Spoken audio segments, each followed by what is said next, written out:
Agora na Band News FM, Seus Filhos, com Roseli Saião e Thaís Dias.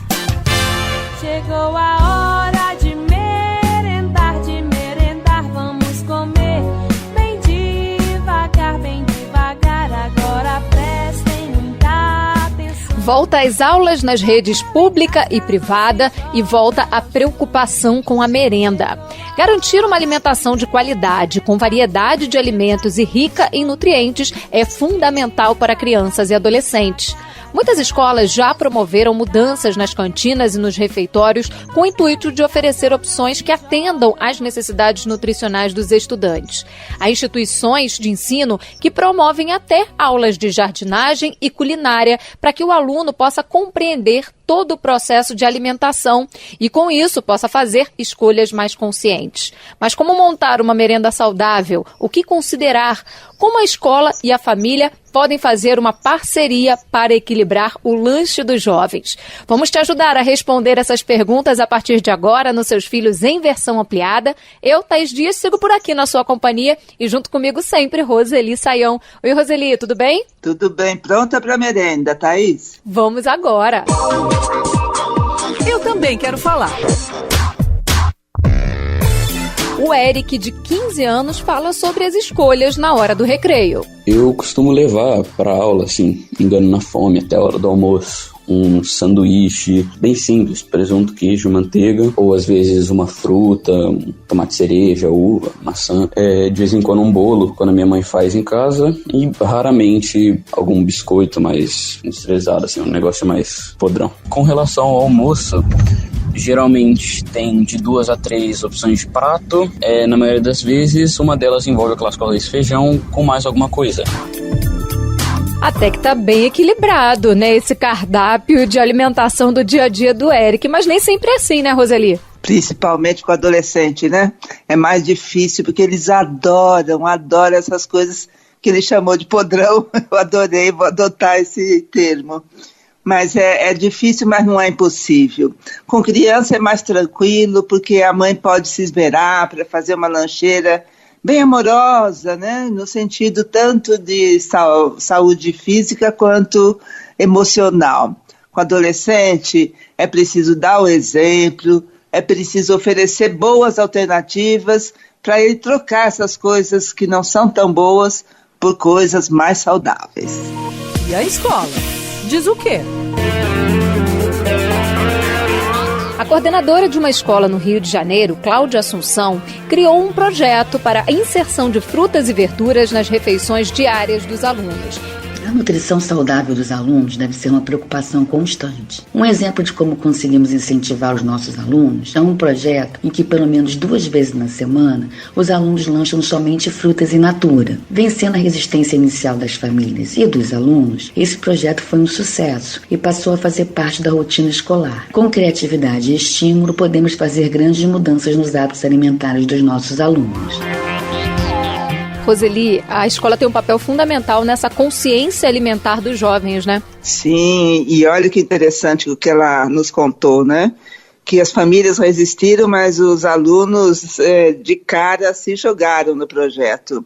É muito interessante isso, porque com o adolescente, principalmente, é possível tratar diretamente com eles a questão e, olha, de quebra, eles podem levar para casa, para a família, alguns bons exemplos de alimentação saudável.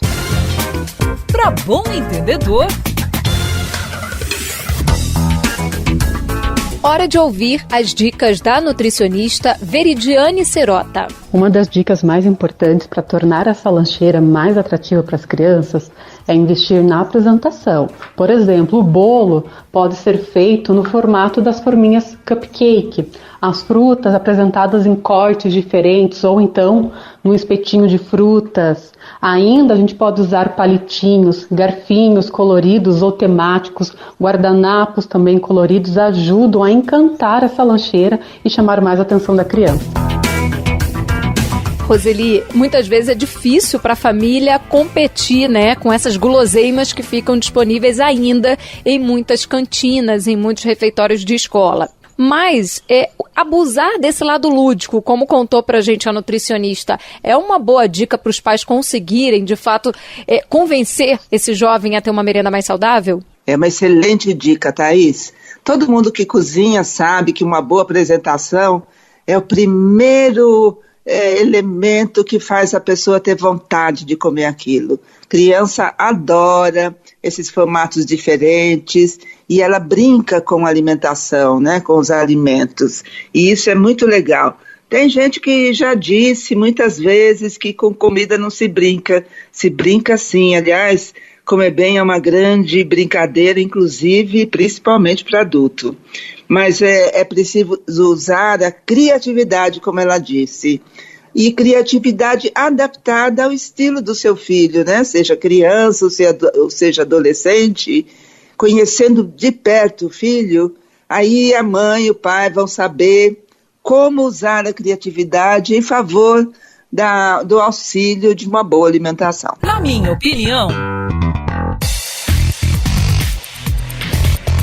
Uma das mais renomadas chefes de cozinha do país, a Janaína Rueda, é idealizadora de um projeto que melhora a alimentação nas escolas. Ela treina as merendeiras para conhecerem melhor os ingredientes e valorizar uma comida saudável e legitimamente brasileira. Quando nós chegamos nesse projeto, nós percebemos o quanto era defasada a cultura alimentar dentro do nosso estado, porque era uma cultura alimentar baseada em salsicha, nuggets, produtos industrializados, margarina, bebidas prontas lácteas. E aí começou uma troca desses produtos que matava ali uma fome imediata, que não tinha sabor, que era um sabor ruim, inclusive, não contava uma história e não falava da cozinha brasileira. E a gente não pode deixar de falar de alimentação como educação dentro do nosso país. É simples assim, né, Roseli? E é um engajamento que a sociedade inteira pode aderir e promover também, né? Um conhecimento maior da alimentação e um cardápio realmente mais consciente. É verdade. Acho que todo mundo já ouviu uma frase: comida é cultura. E é isso mesmo, né?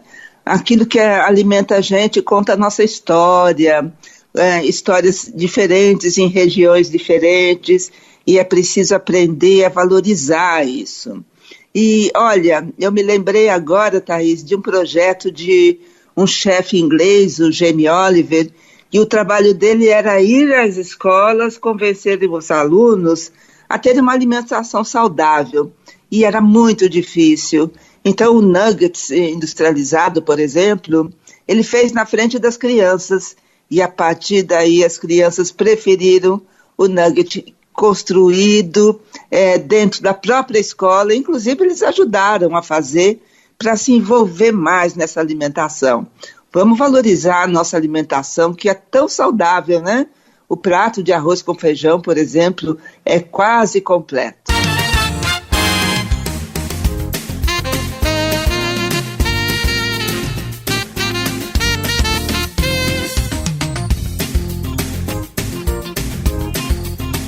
A merenda escolar continua sendo nosso assunto aqui nos Seus Filhos em versão ampliada. Comigo deu certo. Pensando na qualidade da merenda, os alunos de uma escola do ensino médio, a Escola Estadual Monsenhor Barenco Coelho, em São Gonçalo, na região metropolitana do Rio, desenvolveram um sistema de aquaponia. A professora Renata Mota é quem fala sobre a iniciativa. E a variedade dos alimentos era uma variedade muito pequena. E aí esses alunos começaram a trabalhar, né, pensando quais soluções seriam possíveis. E as soluções tinham que ser soluções que fossem sustentáveis, que fossem baratas. E aí nós chegamos no sistema aquapônico, que ele vai integrar, né, o cultivo de vegetais juntamente com animais aquáticos, que nós escolhemos os peixes. Então, assim, nós conseguiríamos não só, né, uma variação da merenda escolar, mas também uma oportunidade de levar isso para as casas deles, né, em pequenos espaços, em ambientes que pegassem um pouquinho de sol, eles conseguiriam criar esse sistema. Quando você incentiva esse jovem, né, a fazer parte desse projeto de transformação, a gente vê que os resultados são muito bacanas e principalmente que eles saem dos muros das escolas, né, Roseli? Ela falou aí de que os jovens reproduziram também esse sistema nas suas comunidades e isso é fundamental, né? Nossa, é muito legal porque há mais do que um aprendizado sobre uma boa alimentação aí, né? Há um aprendizado muito amplo a respeito de várias situações, inclusive, como ela disse, né? Aprender a se alimentar com alimentos que vêm próximos, de cultivo familiar. Nossa, isso é tão importante. Então, é muito interessante se as escolas todas investissem em algum projeto, né? Esse projeto que ela fez é bem sofisticado, bem legal para ensino médio, mas há projetos mais simples que é possível desenvolver, inclusive com crianças da educação infantil, tipo Horta, por exemplo. Vamos navegar! Já tô com papel e caneta na mão, nosso ouvinte também. E aí, Roseli, qual é a sua indicação? Eu escolhi um artigo de um blog chamado Mãe Tipo Eu. Toda a mãe vai se identificar com esse blog. E esse artigo é bem interessante porque dá exemplos de lanches saudáveis, mas não fica só nisso não. Dá também as dicas de como montar uma lancheira saudável. O blog, então, o endereço então é mãetipoeu.com.br e o título do artigo é Lancheira, dicas de 30 lanches saudáveis para levar à escola. Lancheira, dica de 30 lanches saudáveis para levar para a escola, no blog mãetipoeu.com.br, indicação da Roseli, para você que quer fazer uma merenda mais saudável para o seu filho. Eu sou criança, eu gosto mesmo é de brincar, pular, correr, jogar bola, bambolê, subir, descer. Eu sou criança. Quando pensamos em crianças, logo pensamos em energia, agitação, brincadeira. Mas, na contramão dessa lógica, um dado tem preocupado as autoridades de saúde de todo o mundo: o aumento significativo do sedentarismo infantil. De acordo com a Organização Mundial de Saúde, 78% das crianças brasileiras não fazem o mínimo de atividade física indicado por dia e, por isso, são mais propensas ao sedentarismo. Para tentar reverter o cenário, é importante o estímulo às atividades físicas ainda na infância, logicamente que respeitando as limitações da faixa etária, e uma forma de atrair a criançada é brincando, jogando, abusando do lúdico. E para te ajudar nessa missão, bora mexer o esqueleto junto por aqui. Esse é o Seus Filhos em versão ampliada e vamos falar sobre exercícios na infância e na juventude. Pronto, falei. Maria Luísa Alves, que é mãe do Rodrigo, de 14 anos, fala que com os jogos eletrônicos o filho deixa de praticar atividades físicas. Nos últimos meses, tenho me preocupado muito com meu filho, um adolescente de 14 anos que está muito sedentário. O motivo principal são os jogos, o videogame e tanta inovação nessa parte eletrônica faz com que eles não tenham mais motivação para a prática de um esporte. Eles preferem estar horas brincando, jogando, do que fazendo essa prática esportiva que é tão importante nessa idade para ficar mais concentrado, mais atento, e também a questão do físico, nessa idade para o seu desenvolvimento. Dada essa preocupação, Roseli, o que as famílias podem fazer para mudar esse cenário? Nos tempos contemporâneos, as atividades dirigidas para a infância, para a adolescência, promovem o sedentarismo, Muita tela, muito tempo sentado e nem sempre numa boa postura. É preciso que os pais cuidem disso também, da postura enquanto eles jogam. Mas é possível lembrar, que atividade física não é necessariamente a prática regular de um esporte, de uma escola de um determinado esporte, ou ir para a academia. A atividade física se faz no cotidiano também, principalmente com criança e adolescente, que tem um pouco assim de resistência a se programar para fazer uma atividade física. Então são brincadeiras, dança, adolescente adora dançar, principalmente quando ele não está em público, que é quase uma coisa de ensaiar uma dança que mais tarde ele pode fazer tranquilo na frente dos outros. Então, ensinar os filhos, adolescentes, como eram as danças que os pais dançavam na sua adolescência, na sua juventude, é uma excelente brincadeira e é uma boa atividade física, sem que seja nomeada atividade física, né? É dançar. Dançar faz bem para criança, para adolescente e para adulto. Na minha opinião. Na área conosco, o preparador físico Tiago Conceição. O mundo tecnológico hoje faz com que nós, seres humanos, e principalmente as nossas crianças, sejam pessoas preguiçosas, né? Quando a gente fala de hábitos e de padrões de comportamento, né, a gente sabe que isso reflete muito num adulto saudável ou num adulto doente. Os pais têm que dar os bons exemplos e principalmente fazer com que as crianças voltem a brincar como nós brincávamos antigamente.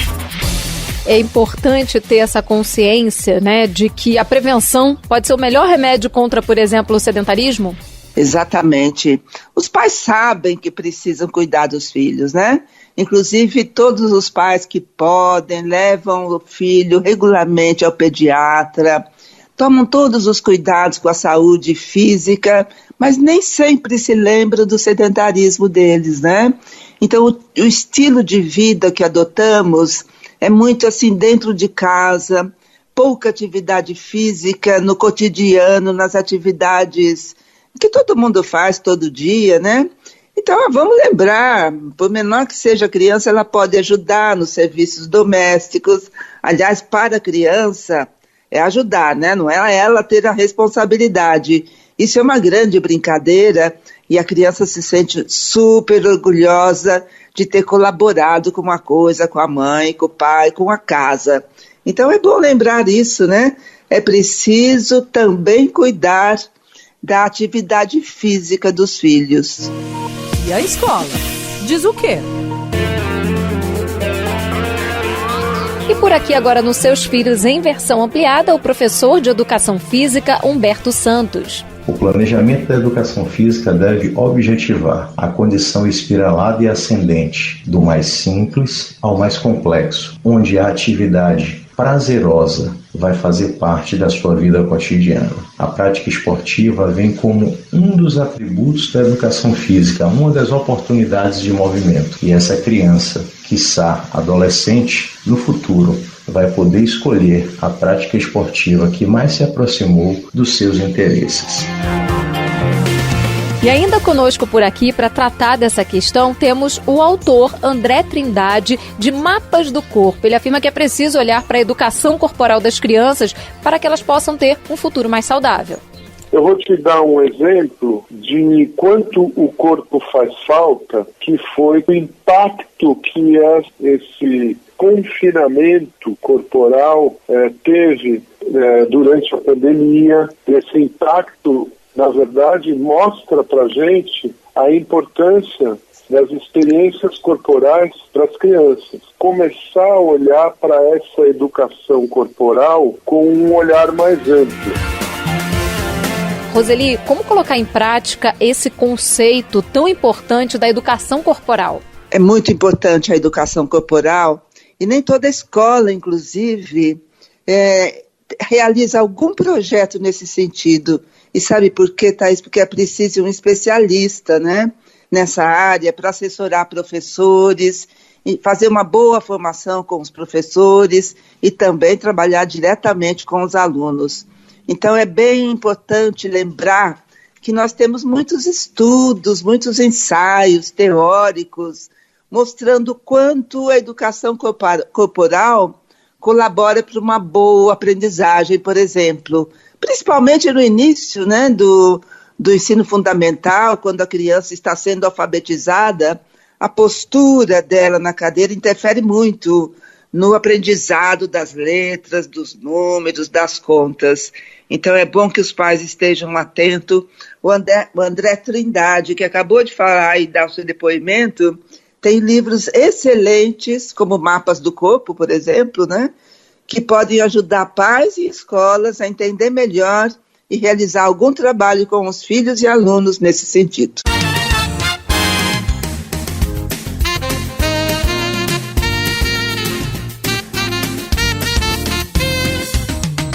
A importância das atividades físicas na rotina de crianças e adolescentes continua sendo nosso assunto aqui nos Seus Filhos em versão ampliada. Na minha opinião...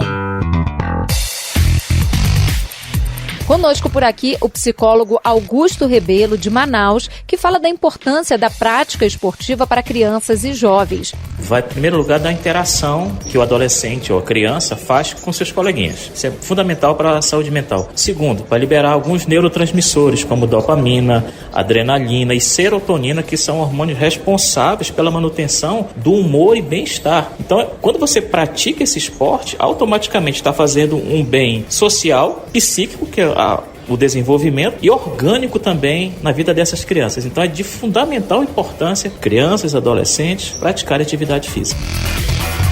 Muitas vezes a gente fala da prática de atividade física só pensando no reflexo do corpo, na saúde física, mas contribui muito para a saúde mental, né, Roseli? Muito, bastante mesmo. E vou te contar uma coisa, Thaís. Há muitos alunos, adolescentes principalmente, que não gostam das aulas de educação física, né? É porque eles vivem num momento de muita pressão, a questão do corpo é muito preocupante para eles, o corpo deles muda muito rapidamente ou muito lentamente, às vezes também na expectativa deles mesmo, né? Então é preciso que as escolas estejam atentas para o trabalho dos professores de educação física, no sentido de cuidar da parte emocional e da convivência dos seus alunos, para que eles possam desfrutar dessa aula de educação física tão importante nessa fase da vida. Vamos navegar! E qual é a dica que você preparou para a gente sobre esse tema, Roseli? Olha, eu escolhi um artigo. O título do artigo é 8 atividades físicas para praticar com as crianças. Mas esse artigo não fala apenas, né, desses exemplos de atividades físicas, mas fala também da importância da atividade física para a criança, para a sua formação, para o seu bom desenvolvimento. Então eu vou repetir o título do artigo, 8 atividades físicas para praticar com as crianças, que está no site guiadofuturo.com.br. guiadofuturo.com.br, então, o site onde você encontra esse artigo mencionado pela Roseli. Você que vai chegar, já tem histórias e lugares para te levar. Você que vai nascer, há tanta gente te esperando só pra te querer. Qualquer estrela, qualquer riso, qualquer coisa. Resultado positivo, gravidez confirmada e começam os cuidados com a saúde física da mãe e do bebê. Mas e a saúde mental? Essa também merece atenção especial nesse período. A depressão e o estresse acometem 1 em cada 10 gestações, segundo a Faculdade Americana de Obstetrícia e Ginecologia. E o levantamento já mostra evidências que sugerem que o diagnóstico pode afetar negativamente uma criança mais tarde na vida. Diante disso, é fundamental um acompanhamento especializado. Mas muitas vezes isso não acontece porque ainda há um preconceito quando o debate sobre esse tema surge. E lógico que quebrar o tabu sobre a discussão é mais do que necessário e por isso a saúde mental das gestantes é o nosso assunto por aqui nos Seus Filhos em versão ampliada. Minha voz. Hora de ouvir por aqui a Shaina Evelyn. A gestante, ela tá lidando com diversos tipos de sentimento, né? E no meu caso, eu acabei sendo mãe sozinha, mãe solo. Então eu tava recebendo um novo ser na minha vida e sem apoio nenhum de outra pessoa, no caso do genitor. Eu não precisei de medicamento porque eu tinha toda uma rede de apoio, eu tinha minha família, que me ajudou muito, mas foi difícil porque eu tinha sentimentos ruins, sentimentos suicidas. Mas o que me segurou e o que me deixou forte foi o meu bebê, que estava a caminho. Todos os dias eu só pensava nele. Como a gente disse agora na abertura, muitas vezes quando o resultado positivo de um teste de gravidez chega, a gente pensa só na saúde física, né? Na nossa, na do bebê, mas é fundamental ter atenção especial à saúde mental dessa gestante, né? Olha, é tão importante quanto a saúde física, né? Toda mulher sabe da importância do pré-natal, e que verifica principalmente a saúde física. Mas olha, sem a saúde mental, a saúde física também não caminha bem, porque a saúde é uma questão global, né? a gente divide entre física e mental apenas por uma questão didática, para ser mais fácil falar. Mas saúde é saúde, e engloba todos os aspectos, inclusive as emoções. As emoções adoecem, né? Emoções que são boas para a pessoa, às vezes adormecem, e as emoções que prejudicam a pessoa ficam lá acordadas, tinindo, perturbando, né? A mulher que vivia um sonho e de repente começa a viver um pesadelo. Então é muito importante acompanhar a questão da saúde mental nas gestantes e no pós-parto, né? Como a gente acabou de ouvir. Para bom entendedor. Hora de ouvir o psiquiatra Joel Renó, que é professor e diretor do Programa de Saúde Mental da Mulher do Instituto de Psiquiatria da Universidade de São Paulo e coordenador da Comissão de Saúde Mental da Mulher da Associação Brasileira de Psiquiatria. É um mito de que a gravidez é um fator protetor para transtornos mentais. Cerca de 15% das mulheres podem ter quadros de depressão e ansiedade na gravidez. Há alguns fatores de risco importantes, como, por exemplo, histórico prévio de doença mental, algum gatilho estressor na gravidez. Alguns sinais de alerta podem ser tanto alterações de humor, tristeza, desânimo, alterações de sono e de apetite, alterações de atenção, concentração, pensamentos negativos, e daí a procura do especialista é muito importante. E é muito importante, né, Roseli, relatar essas mudanças, todos esses aspectos sinalizados pelo Dr. Joel ao médico responsável pelo pré-natal. Ele vai ter essa consciência de detectar que, de fato, há necessidade de busca de um especialista nesse tema também, né? Isso mesmo, Thaís. O médico que faz o pré-natal, que acompanha o desenvolvimento da gravidez, a saúde da mulher, tem condições de ficar alerta, né? Quando houve algumas questões que envolvem a saúde mental. E aí ele encaminha, né, para um especialista, em geral um psicólogo que vai dar apoio. Nem sempre é preciso ir a um psiquiatra, ser medicado, mas esse apoio, tanto da rede de apoio quanto de um profissional, colabora muito, né, para o equilíbrio da saúde mental. Na minha opinião...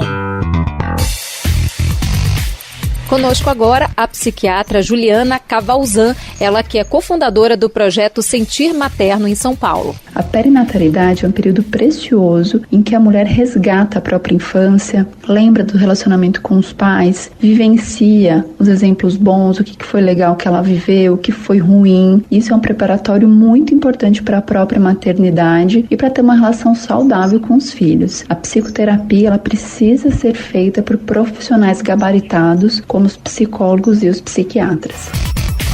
E ela também fala sobre o uso de medicação. O tratamento medicamentoso é indicado nos casos moderados a graves. O grande desafio do psiquiatra é saber o risco da medicação nesse período e o risco da própria doença. Nenhuma decisão será isenta de risco. A principal classe medicamentosa usada no tratamento para depressão é dos antidepressivos. Claro que a conduta, qual medicação utilizar, é muito individualizada. Não tem um medicamento certo que só ele pode ser usado, é autorizado a utilizar. Depende de cada caso a caso e precisa de uma avaliação minuciosa do psiquiatra. Avaliação minuciosa, diagnóstico feito. Roseli, é importante a gente quebrar o tabu que está na nossa cabeça também e nas pessoas do entorno, porque muitas mulheres, mesmo diante de um quadro mais grave, se recusam a tomar o medicamento, ainda tem aquela consciência ali muito limitada em relação à saúde mental. É importante ouvir a orientação desse profissional? Muito importante, né? Prestar atenção nessa orientação, no que o médico orienta, o que ele diz a respeito do uso de medicação. O médico simplesmente não faz uma coisa assim, tem tal problema, então vai a tal remédio. Não é isso, né? Ele acompanha a saúde da mulher, ele sabe que outros medicamentos ela toma, para depois saber a interação entre esses medicamentos e um possível novo medicamento, se é uma interação que produz efeitos bons ou às vezes efeitos negativos, que indica a troca da medicação. Então é muito importante ouvir. Thaís, a saúde mental é envolta num preconceito muito intenso. Faz muito tempo. Durante a pandemia, a gente voltou a falar disso com um pouco mais de tranquilidade, porque esse período afetou a saúde mental de crianças, adolescentes principalmente, mas adultos também, né? Então passamos a falar com um pouco mais de tranquilidade, mas ainda há muito preconceito. Uma pessoa reconhecer que ela precisa de um medicamento, de uma psicoterapia, parece que ela é frágil, né? Que ela não tem força suficiente para caminhar sozinha. Não se trata disso, né? Não é possível pensar assim. Lembre-se, quando você tem uma dor muito forte e o médico te indica um tratamento, você segue com tranquilidade. O mesmo você deve procurar fazer em relação à saúde mental.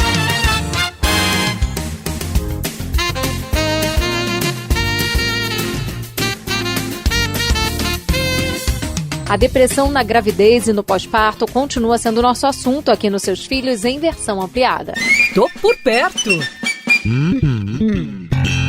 O Glaucio Caeli acolheu a mãe da filha quando ela teve depressão pós-parto.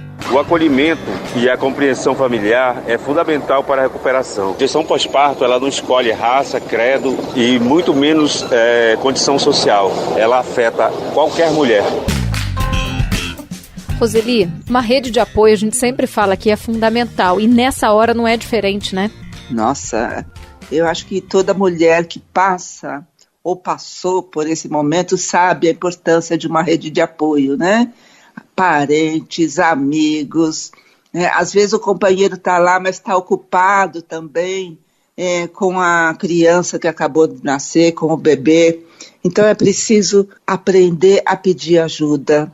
A mulher precisa pedir ajuda e trazer presente a sua rede de apoio. Me conta uma história. E eu sei que você preparou também uma indicação para os nossos ouvintes sobre esse assunto. E qual indicação é essa, Roseli? Já ouvi muitas mulheres que tiveram depressão pós-parto, Thaís, ou no momento, ou posteriormente. E muitas disseram procurar na literatura algo que ajudasse e foi difícil encontrar. Então eu vou indicar um livro que tem um relato pessoal muito corajoso da autora, Beatriz Sige, que fala a respeito da própria experiência da depressão pós-parto. O título do livro é Entre Safras. Entre Safras é a indicação da Roseli para você que quer saber um pouquinho mais sobre esse tema. Lembrando que todas as nossas dicas ficam disponíveis para você consultar no site da Band News FM. É só procurar na aba Colunistas, Seus Filhos e dar o play. Você pode ouvir o nosso programa quantas vezes quiser e compartilhar também. Se quiser compartilhar conosco uma experiência, uma dúvida, é só mandar um e-mail para seusfilhos@bandnewsfm.com.br. Pode também nos procurar nas redes sociais, @Roseli Saião, Roseli com Y, Saião também, ou @Thaís B. Dias, Thaís com H. Agradeço muito a produção desse programa do Eduardo Frumento e a sonorização do José Antônio de Araújo. Agradeço também a você, nosso ouvinte, que diariamente acompanha as nossas colunas e o nosso programa em versão ampliada. Agradeço ainda a minha companheira de todos os dias, Roseli Saião. Um beijo, Roseli. Um beijo, Thaís. Muito carinho para os nossos ouvintes. E continue ligado, porque os Seus Filhos você só ouve aqui na Band News FM.